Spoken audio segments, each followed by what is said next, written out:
নির্বাচন বিলম্ব করে সরকার দেশকে অনিশ্চয়তার দিকে ঠেলে দিচ্ছে, এমন অভিযোগ করেছেন বিএনপি নেতারা। রাজধানীতে আলাদা দুটি অনুষ্ঠানে দলটির নেতারা বলেন, এই সরকারের মানবিক করিডোর দেওয়ার কোনো এখতিয়ার নেই।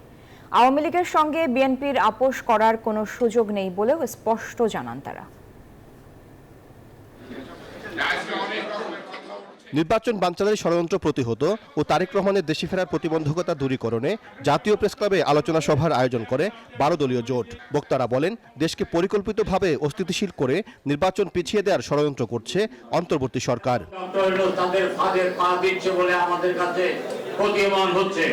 অনুষ্ঠানে প্রধান অতিথির বক্তব্যে বিএনপির স্থায়ী কমিটির সদস্য নজরুল ইসলাম খান বলেন, জুলাই সনদ তৈরি করতে 1-1.5 মাসের বেশি সময় লাগার কথা নয়। তাহলে কেন ডিসেম্বরের মধ্যে নির্বাচন করা হবে না তা পরিষ্কার করতে সরকারের প্রতি আহ্বান জানান তিনি।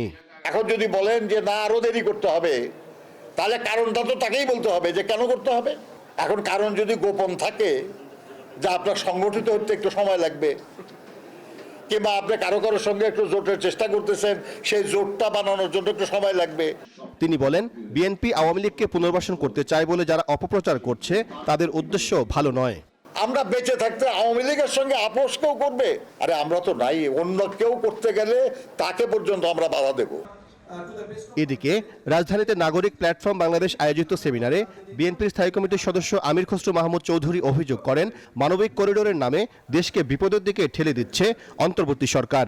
মিয়ানমারে আপনি মানবিক করিডোর করবেন, ভেরি সেন্সিটিভ ইস্যু। তো বাংলাদেশের সিকিউরিটির প্রশ্ন, জিও স্ট্র্যাটেজিক ডিসিশন। বাংলাদেশের কি আমি কি ফ্রন্টলাইন স্টেট হতে যাচ্ছি নাকি এখানে? এবং এইখানে কোনো কনসালটেশন হয়নি। অন্যদিকে জাতীয় প্রেসক্লাবে এক আলোচনা সভায় বিএনপি নেতা জয়নাল আবদিন ফারুক বলেন, বাংলাদেশকে নিয়ে চলছে গভীর চক্রান্ত। পাশে চীন, রাশিয়া, ভারত, মিয়ানমার সাথে আছে। এখানে আপনি দিবেন মানবিক কারণে করিডোর, তাহলে এই যে 17-18 লক্ষ রোহিঙ্গা আছে তারা আর যাওয়ার সুযোগ তো থাকবে।